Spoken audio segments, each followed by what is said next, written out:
மாண்புமிகு பேரவைத் தலைவர் அவர்களே, மூல கேள்விக்கு சம்பந்தம் இல்லை, ஆனால் அவசர நிலை கருதி இந்த கேள்வியை கேட்க வேண்டியதாவது. என் தொகுதிக்கு உட்பட்ட தரமணி பகுதியில் கடந்த ஒரு வாரமாக குடித்தண்ணீர் விநியோகம் இல்லாமல் மிகவும் சிரமத்திற்கு மக்கள் ஆளாகிறார்கள். போராட்டங்கள் வெடிக்கும் நிலையில் இருக்கிறது. தரமணி தரமணிக்கே தண்ணி வரல ஒரு வாரமா. தயவு கூர்ந்து மாண்புமிகு அமைச்சர் இதை தங்கள் வாயிலாக. மாண்புமிகு அமைச்சர். மாண்புமிகு பேரவைத் தலைவர்களே, மாண்புமிகு உறுப்பினர் சொல்வதை கவனத்தில் எடுத்திருக்கிறோம். அதிகாரிகள், எங்களுடைய துறையினுடைய அதிகாரிகள் இருக்கிறார்கள். உடனடியாக அது சரி செய்யப்பட்டு அந்த தண்ணீர் ஏதாவது குழாய்கள் எங்கேயாவது உடைந்திருந்தால் அது கொஞ்சம் மேலே எந்திரிச்சு பேசுங்க. மாண்புமிகு பேரவைத் தலைவர் அவர்களே, அந்த கவுன்சிலர் கிட்ட சொல்லியிருக்கேன், பாஸ்கர் என்ற கவுன்சிலர் கிட்ட. சோ தயவு கூர்ந்து அதை நீங்க ஒரு விஷயத்தை வரும்போது தெளிவுபடுத்தி தான் கேள்வி கேட்கணும். கேள்வி கேட்டாச்சு, மூல கேள்வி அமைச்சர் பதில் சொல்லியாச்சு. சரிங்க சரிங்க அமைச்சர் பதிலும் சொல்லியாச்சு. மாண்புமிகு உறுப்பினர் உடுமலை ராதாகிருஷ்ணன். மாண்புமிகு பேரவைத் தலைவர் அவர்களே, உடனடியாக கவனித்து அங்கே தண்ணீர் கொடுப்பதற்குரிய அனைத்து நடவடிக்கைகளும் எடுக்கப்படும். மாண்புமிகு உறுப்பினர் உடுமலை ராதாகிருஷ்ணன். மாண்புமிகு பேரவைத் தலைவர் அவர்களே, உடுமலைப்பேட்டை சட்டமன்ற தொகுதி, சூளேஸ்வரம்பட்டி பேரூராட்சி, அருகிலே இருக்கின்ற ஜமீன் ஊத்துக்குடி பேரூராட்சி, சமத்தூர் பேரூராட்சி, 3 பேரூராட்சிகளையும் இணைத்து நகராட்சியாக தரம் உயர்த்துவதற்கு மாண்புமிகு அமைச்சர் அவர்கள் முன் வருவாரா என்பதை பேரவைத் தலைவர் வாயிலாக கேட்டுக்கொள்கின்றேன். மாண்புமிகு அமைச்சர் அவர்கள். மாண்புமிகு பேரவைத் தலைவர் அவர்களே, அது எங்களுடைய துறை. அது பேரூராட்சியாக இருந்தாலும் நகராட்சியாக இருந்தாலும் அது ஒன்றும் பாதிப்படைய போவதில்லை. ஆனால் என்னவென்று கேட்டால், முதலில் தமிழ்நாடு முழுவதும் கணக்கெடுத்து சட்டமன்ற உறுப்பினர்கள் மற்றும் பொதுவில் தேர்ந்தெடுக்கப்பட்ட பிரதிநிதிகளெல்லாம் எந்தெந்த பகுதியில் இணைக்க வேண்டும் என்று எங்களுக்கு ஒரு கடிதம் கொடுத்தார்கள். அந்த கடிதத்தின் அடிப்படையில் 750 ஊராட்சிகளை சேர்க்கலாம் என்று முடிவு செய்யப்பட்டது. 750 ஊராட்சிகளை சேர்க்கிற போது ஆர்டி டிபார்ட்மெண்ட், ஊரகத்துறை சார்பில் அதை அவர்கள் அதெல்லாம் சேர்க்க முடியாதுன்னு சொல்லி குழுவில் சொல்லி 375 ஊராட்சிகள் தான் வந்தது. இந்த 750 ஊராட்சிகள் வந்திருக்குமானால் பேரூராட்சி என்பது கிட்டத்தட்ட 600 பேரூராட்சிகள் ஆகியிருக்கும். பேரூராட்சி இப்போது அந்த இணைக்க முடியாத 375 ஊராட்சிகள் வந்த காரணத்தால் பேரூராட்சியை நகராட்சியாக தரம் உயர்த்தி விட்டால் 490 பேரூராட்சிகள் நான் தொடர்ந்து அது வைத்திருக்க வேண்டும். அதில் பணிபுரிகிறவர்கள், அந்த அதிகாரிகளுக்கு ப்ரமோஷன் இருக்குது, மாறுதல் இருக்குது. நாங்கள் எல்லா பேரூராட்சியும் எடுத்துட்டிங்கன்னா நாங்கள் எங்கே வேலைக்கு போகிறோம் அப்படின்னு சொல்லி அது ஒரு அப்ஜெக்ஷன் கேட்டாங்க. இருந்தாலும் மாண்புமிகு உறுப்பினர் அவர்கள் விரும்பினால் அதை செய்து தருவதற்கு இந்த அரசு முயற்சி எடுக்க வேண்டும். உறுப்பினர் வெங்கடேஸ்வரர். மாண்புமிகு பேரவைத் தலைவர்களே வணக்கம். நமது தருமபுரி மாவட்டத்தில் மாண்புமிகு நகராட்சி நிர்வாகத்துறை அமைச்சர் நகரத்தில் இணைப்பதாக ஒரு சில ஊராட்சிகளை பட்டியல் வெளிவந்தது. அந்த பகுதி மக்கள் உடைய கருத்துக்கள் கேட்பு நல்லம்பள்ளி ஊராட்சியத்துக்கு உட்பட்ட ஏஜெட்டெல்லி, தடங்கம், தருமபுரி ஊராட்சி ஒன்றியத்துக்கு உட்பட்ட லக்கியம்பட்டி, சோகத்தூர் பகுதிகள் மக்கள் வேணாம் என்று சொல்கிறார்கள். ஏன்னா கிராம ஊராட்சியில் நிறைய விவசாய நிலம் இருக்குது. அந்த விவசாய நிலம்லாம் பாதிச்சிடும். நகராட்சியில் இருந்துச்சு அப்புறம் பிளாட் ஆயிரும். அதனால் விவசாய நிலங்களை பாதிக்காமல் அந்த கிராம மக்களுடைய கருத்துக்கள், என்னுடைய கருத்துக்கள் இல்லாமல் கிராம மக்களுடைய கருத்துக்களை கேட்டு மாண்புமிகு அமைச்சர் அவர்கள் நல்ல முடிவு எடுப்பார் என்ற நம்பிக்கையோடு தங்கள் வாயிலாக அறிய விரும்புகிறேன். நன்றி, வணக்கம். அனைத்து உறுப்பினர்களுக்குமான அதை கேள்வி.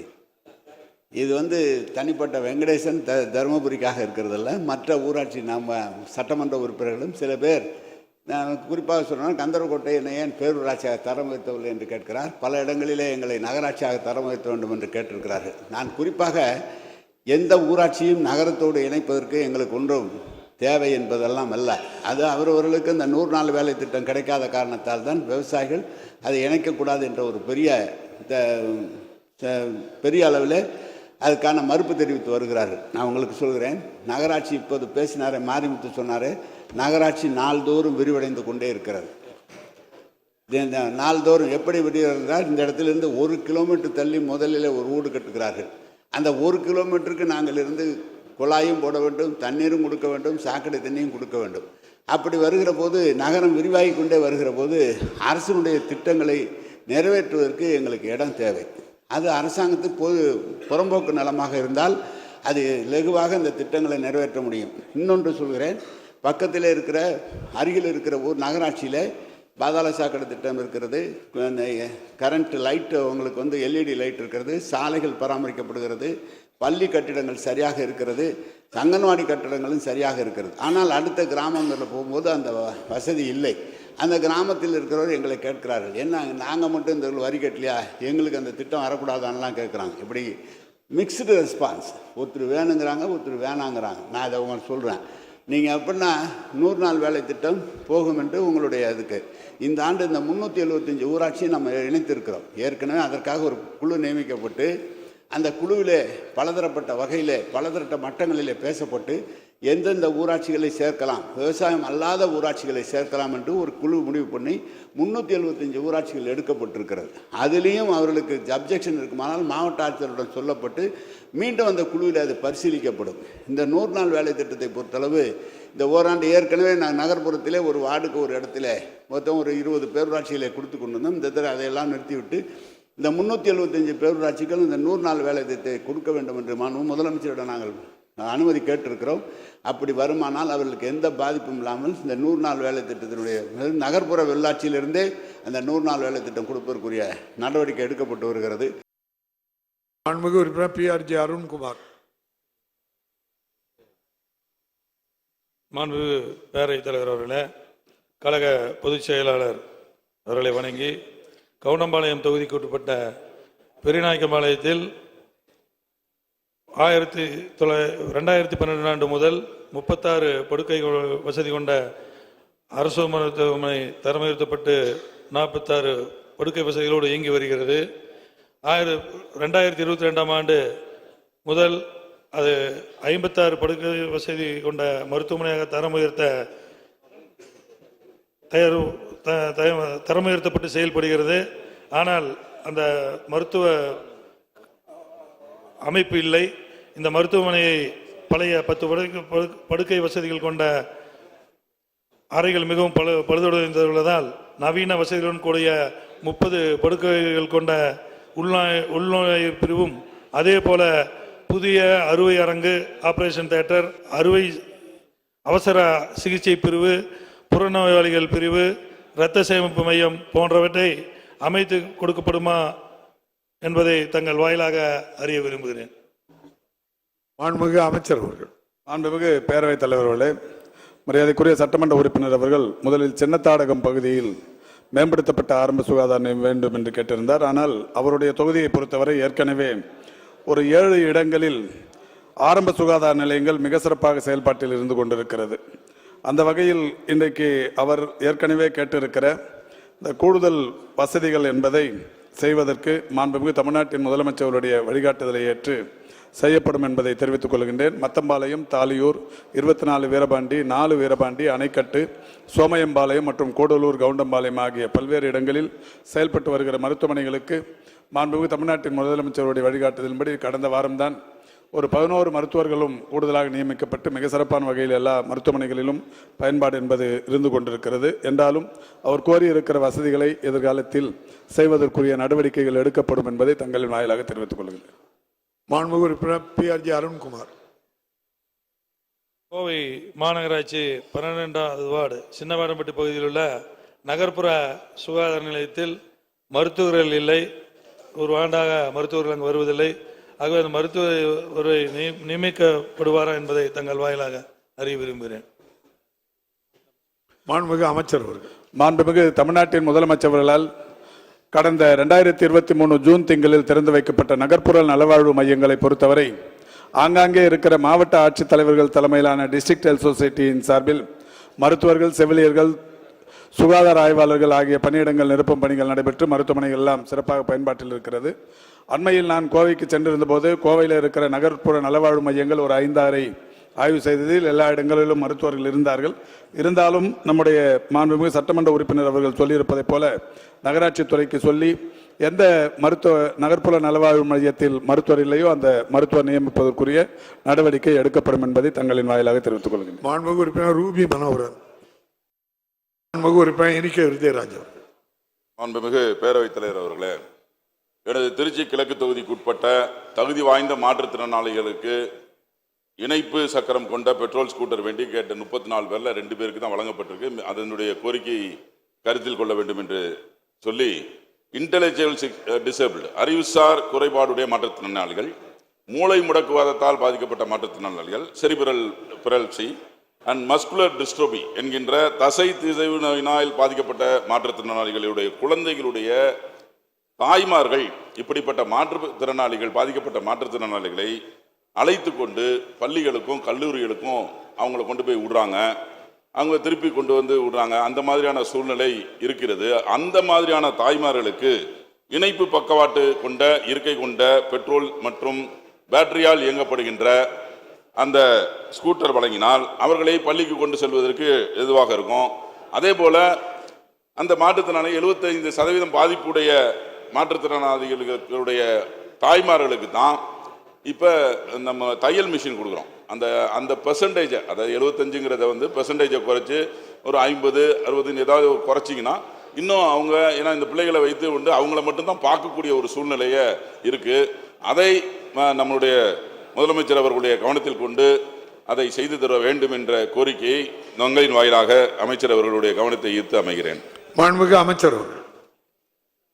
மாண்புமிகு பேரவைத் தலைவர் அவர்களே, கடந்த ஆண்டு வரை திருச்சிராப்பள்ளி மாவட்டத்திற்கு 851 ஸ்கூட்டர்கள் ஒதுக்கீடு செய்யப்பட்டு வழங்கப்பட்டது. அதில் திருச்சிராப்பள்ளி கிழக்கு தொகுதியை சார்ந்த தகுதியுடைய 46 பயனாளிகளுக்கு இணைப்பு சக்கரங்கள் பொருத்தப்பட்ட பெட்ரோல் ஸ்கூட்டர்கள் இதுவரையிலும் வழங்கப்பட்டுள்ளன. 2 பேருக்கு என்று குறிப்பிட்டார்கள், ஆனால் 46 பேருக்கு வழங்கப்பட்டுள்ளது. மீதமுள்ள தகுதியுள்ள நபர்களுக்கும் உறுதியாக இந்த ஆண்டு வழங்கப்படும் என்பதை நான் கூறிக்கொள்ள விரும்புகிறேன்.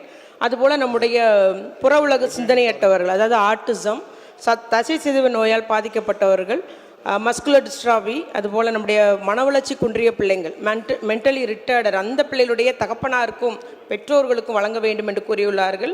அது அரசு நம்முடைய மாண்பு முதலமைச்சரோடு இணைந்து அதற்குரிய நடவடிக்கை எடுக்கப்படும். ஆனால் இந்த வகையான பெற்றோர்களுக்கு தற்பொழுது அந்த பிள்ளைகளின் நலனுக்காக பேட்டரி வீல் சேர் வழங்கப்பட்டு வருகிறது. அந்த பேட்டரி வீல் சேரில் வச்சு தான் பிள்ளைங்களை பள்ளிகளுக்கு அழைத்து செல்கிறார்கள். மட்டுமல்லாமல் இந்த பெற்றோர்களுக்கு தையல் மிஷின், அந்த பெற்றோர்களுக்கு சுய தொழில் தொடங்குறதுக்கும் நம்முடைய மானியம் எல்லாம் இத்துறை வழங்கி வருகிறது. அது முதலாக நம்முடைய முதலமைச்சர் செய்த இந்த திட்டம் என்பதை நான் இங்கு பதிவு செய்ய விரும்புகிறேன்.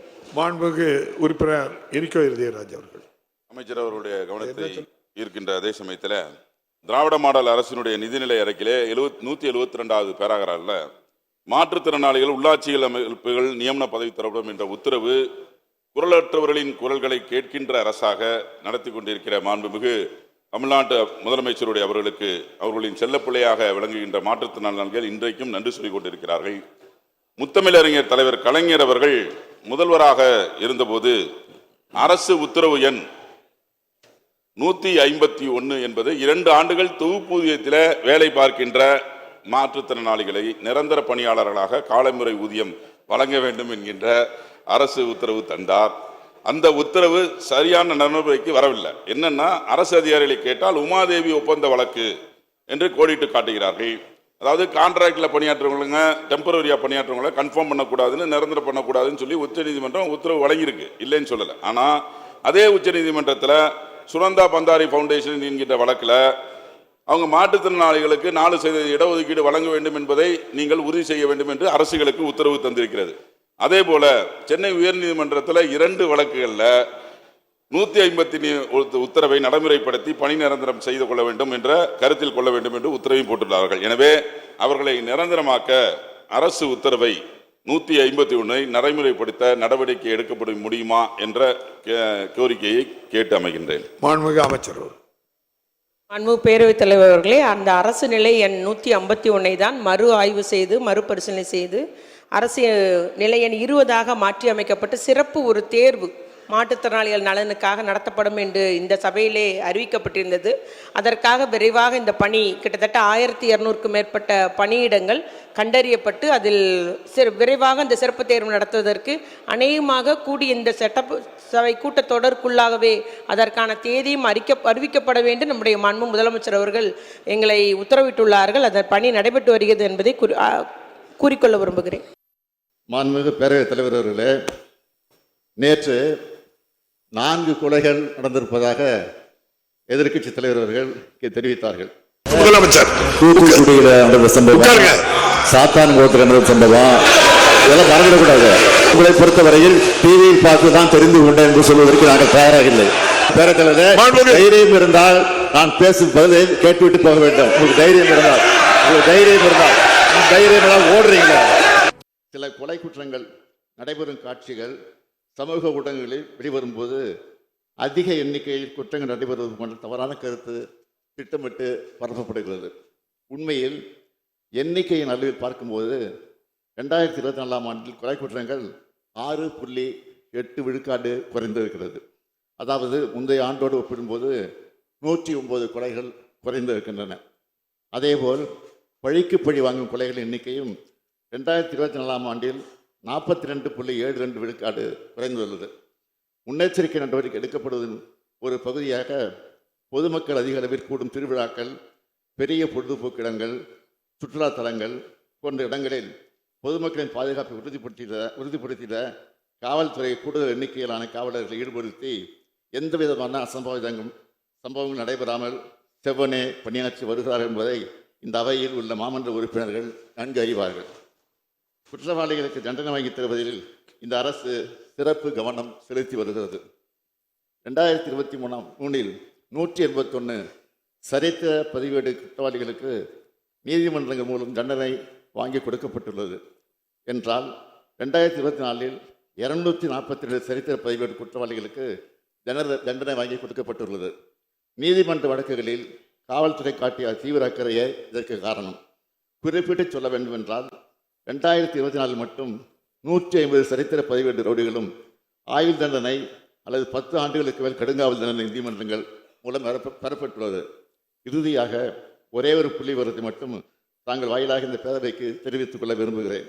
கடந்த 2012 முதல் 2024 ஆண்டுக்கான நிகழ்ந்த கொலைகளின் எண்ணிக்கை ஆண்டு வாரியாக ஒப்பிட்டு பார்க்கும்போது அதிமுக ஆட்சி காலத்தில், அதாவது 2012 ஆண்டு நிகழ்ந்த கொலைகள் எண்ணிக்கை 1943.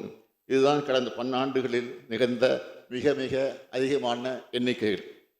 2013 ஆண்டு நிகழ்ந்த கொலைகள் எண்ணிக்கை 1927. கொரோனா காலத்திலும் லாக்டவுன் இருந்தபோதும் அதிமுக ஆட்சி காலத்தில் 2026 ஆண்டில் நிகழ்ந்த கொலைகளின் எண்ணிக்கை 1661. கடந்த ஆண்டுகளில் வரலாறு விவாதிக்க தற்போது நமது ஆட்சி காலத்தில் காவல்துறை மேற்கொண்டு வரும் கடுமையான நடவடிக்கை காரணமாக கடந்த 12 ஆண்டுகளில் 2024 ஆண்டில் தான் மிக மிக குறைவான எண்ணிக்கையில், அதாவது 1540 கொலைகள் மட்டுமே நிகழ்ந்துள்ளன. இதுதான் உண்மை. இந்த நடுநிலையாளரும் பொதுமக்களும் நன்கு உணர்ந்திருக்கிறார்கள். குற்றங்களை தடுத்து பொதுமக்களின் பாதுகாப்பை உறுதி செய்து பொது அமைதியை தொடர்ந்து நிலைநாட்டி தமிழ்நாடு காவல்துறை என்பது தலைமையில் சிறப்பாக செயல்பட்டு வருகிறது. அங்கொன்றும் இங்கொன்றுமாக முன்விரோதம் காரணமாக நடைபெறும் சில நிகழ்வுகளை வைத்து இந்த அரசின் மீது படி சுமத்தி அரசியல் ஆதாயம் அட்டைய நினைப்போர் சென்ற ஆட்சியில் தமிழ்நாட்டு சட்டம் ஒழுங்கு எப்படி சீரழிந்து கிடந்தது என்பதை இங்கே நான் தெரிவித்த புள்ளி விவரத்தின் அடிப்படையில் எண்ணி பார்க்க வேண்டும் என்று கேட்டு அமைகிறேன். அனுமதி. வணக்கம். அனைத்து இந்திய அண்ணா திராவிட முன்னேற்ற கழகம் தமிழகத்தில் சட்ட ஒழுங்கு அடியோடு சீர்கட்டு விட்டது. அதற்கு நேற்றைய நடந்த சம்பவங்களை குறிப்பிட்டு அதை திரு ஸ்டாலின் மாடல் அரசாங்கம், ஸ்டாலின் தலைமையில் இருக்கின்ற காவல்துறை செயலற்று இருக்கின்ற அந்த காரணத்தினால்தான் தொடர்ந்து தமிழகத்திலே கொலை சம்பவங்கள் அரங்கேறிக்கின்ற அதை தடுக்க தவறிய திமுக அரசை கண்டித்து இன்றைய தினம் நாங்கள் வெளிநடப்பு செய்திருக்கின்றோம். சட்டத்தை நிலைநிறுத்த வேண்டிய இடத்தில் இருக்கின்ற முதலமைச்சருடைய கீழ் இருக்கின்ற காவல்துறை கைகட்டி வேடிக்கை பார்க்கின்ற அவலநிலை பார்க்கின்றோம். குற்றச்செயல் ஈடுபடுகின்ற குற்றவாளிகளுக்கு காவல்துறையை கண்டால் அச்சமில்லை. ஒரு காலத்தில் தமிழ்நாடு காவல்துறை ஸ்காட்லாந்து காவல்துறைக்கு இணையாக போற்றப்பட்ட அந்த காவல்துறை இன்றைக்கு செயலற்று இருக்கின்ற சூழ்நிலையை நாம் பார்க்கின்றோம். அதோடு இந்த அரசாங்கம் எப்பொழுது பார்த்தாலும் குற்றம் நடந்தால் கை செய்கிறோம் என்று சொல்லி பொறுப்பை தட்டி கழிப்பது, அதுதான் ஒவ்வொரு முறையும் நாங்கள் கேட்கின்ற கேள்விக்கு பதிலாக இருக்கின்றது. சட்டத்தை காக்கக்கூடிய காவல்துறை அவரை அழைத்து கட்ட பஞ்சாயத்து செய்து கொண்டிருக்கின்றது. எவ்வளவு பெரிய வேதனை என்பதை எண்ணி பாருங்கள். இதையெல்லாம் தெரிந்து கொண்டு திரு ஜாகிர் உசேன் அவர்கள் ஒரு ஆடியோ வெளியிடுறார். அதில் பதிவு செஞ்சு விடுறார். எதிரிகள் என்னை எப்பொழுது வேணாலும் வெட்டி கொல்லப்படுவார், என் உயிருக்கு ஆபத்து ஏற்படுகிறது என்று இதை முதலமைச்சர் பார்க்க வேண்டும், உரிய நடவடிக்கை எடுக்க வேண்டும் என்று அந்த ஆடியோவில் வெளியே தெரிவிச்சிருக்கார். அது எல்லா வலைதளங்களிலும் வந்திருக்குது. இப்படி பகிரங்கமாக தன் உயிருக்கு ஆபத்து ஏற்படுகின்றது, இவர்களால் என்னுடைய உயிர் போகும் என்று அவர் ஆடியோ மூலமாக தெரிவித்த பிறகும் காவல்துறை மெத்தனமாக இருக்கின்றது. இந்த துறைக்கு நிர்வகிக்கின்ற முதலமைச்சரும் இது கண்டுகொள்ளவில்லை. இதற்கு முன்பு முதலமைச்சர் என்ன சொன்னார்? யார் வேணாலும் தன்னுடைய மனுக்களை கொண்டு வந்து என்னுடைய அறையில் தாராளமாக கொடுக்கலாம், என் கதவு திறந்தே இருக்கும், மனு கொடுக்கப்பட்டால் கொடுக்கப்பட்டவர்களுக்கு நிவாரணம் கொடுக்கப்பட்டு சொன்னார். ஆனால் ஒரு ஓய்வு பெற்ற காவல்துறை தன் உயிருக்கு ஆபத்து ஏற்படும், என்னை கொலை செய்து விடுவாள் என்று பகிரங்கமாக ஆடியோ மூலம் தெரிவித்த பிறகும் உளவுத்துறை ஏன் முதலமைச்சருடைய கவனத்திற்கு கொண்டு செல்லல? அப்படி கொண்டு சென்றிருந்தால் அவர் உயிர் காப்பாற்றப்பட்டிருக்கும். குற்றவாளிகளை தண்டித்திருந்தால் அவர் உயிர் காப்பாற்றப்பட்டிருக்கும். அதனால தான் சொல்கிறேன், தமிழகத்தில் காவல்துறை இருக்கின்றதா இல்லை என்ற சந்தேகம். சட்ட ஒழுங்கு அடியோடு சீர்கட்டு விட்டது. கடந்த கால ஆட்சியில் இந்த மாதிரி சட்டம் இருந்தோம், காவல்துறையில் அந்த சட்டத்தை நடைமுறைப்படுத்தலை. அதனால் என் உயிரை விட மேலான என் தாய்மொழியான தமிழை தமிழ்நாட்டில் ஆட்சி மொழியாக, அலுவல் மொழியாக, பாடமொழியாக, பயிற்சி மொழியாக கட்டாயம் நீங்கள் நடைமுறைப்படுத்த வேண்டும். இந்த வழக்கு உச்சநீதிமன்றத்தில் நிலுவையில் இருக்கிறது. அதே மாதிரி பக்கத்திலே நம்முடைய தெலுங்கானாவில் 25/2/2025 ஒரு அரசாணை வெளியிட்டிருக்கிறார்கள். அதில் என்ன அந்த அரசாணை சொல்லுது அப்படின்னா, தெலுங்கானாவில் இருக்கிற சிபிஎஸ் ஸ்கூல் உள்பட சிபிஎஸ், ஐசிஎஃப், ஐபி எல்லாமே மத்திய அரசுடைய கட்டுப்பாட்டில் இருக்கிற பள்ளிகள், இன்டர்நேஷனல் பள்ளிகள், இந்த பள்ளிகளிலும் கண்டிப்பாக தெலுங்கை நீங்கள் படிக்க வேண்டும் என்று உத்தரவிட்டிருக்கிறது. அதுபோன்று தமிழக அரசும் உத்தரவிட வேண்டும் என்கிற கருத்துக்களை சட்டமன்றத்தில் பதிவு செய்தேன். நான் என்ன சொல்ல வருகிறேன் என்பதை புரிந்து கொள்ளாமலேயே அதிமுக உறுப்பினர்களும் எழுந்து கத்துகிறார்கள், அங்கே அமைச்சரவையில் இருக்கிற சேகர்பாபு போன்ற அமைச்சர்களும் எழுந்து கத்துகிறார்கள். நான் பேசுவதற்கு வாய்ப்பு கேட்டு போராடி கொண்டிருக்கிறேன். வாய்ப்பு மறுக்கப்பட்டது. அந்த ஜனநாயக மாண்பை தெரிந்த காலத்தினால் நாடாளுமன்றத்திலே எப்படி பேரவைத் தலைவர் முன்பாக சென்று வாய்ப்பை கொடுங்கள் என்று கேட்கிறார்களோ, அதே போன்று நானும் எனது இருக்கையில் இருந்து சென்று பேரவைத் தலைவர் முன்பாக இருந்து எனக்கு முழுவதுமாக என் கருத்தை பதிவு செய்ய நேரம் கொடுங்கன்னு கேட்டேன். இது தவறா?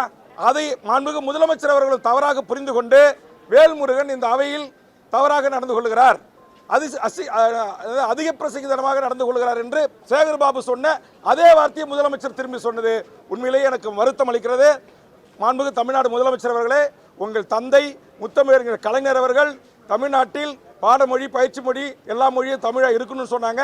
அந்த உத்தரவு கடந்த கால ஆட்சியில் நடைமுறைப்படுத்தலை. தமிழ்நாட்டுடைய வேலை வாய்ப்புகளில் 20% உங்கள் தந்தை உத்தரவு போட்டார். அது அதிமுக ஆட்சியில் ஓபிஎஸ் இருக்கும்போது இந்திய நாட்டை சேர்ந்த எவர் வேண்டுமானாலும் தமிழ்நாட்டுடைய டிஎன்பிசி, குரூப் 1 உட்பட எல்லா பதவிகளையும் தேர்வு எழுதி வரலான்னு சொன்னாங்க.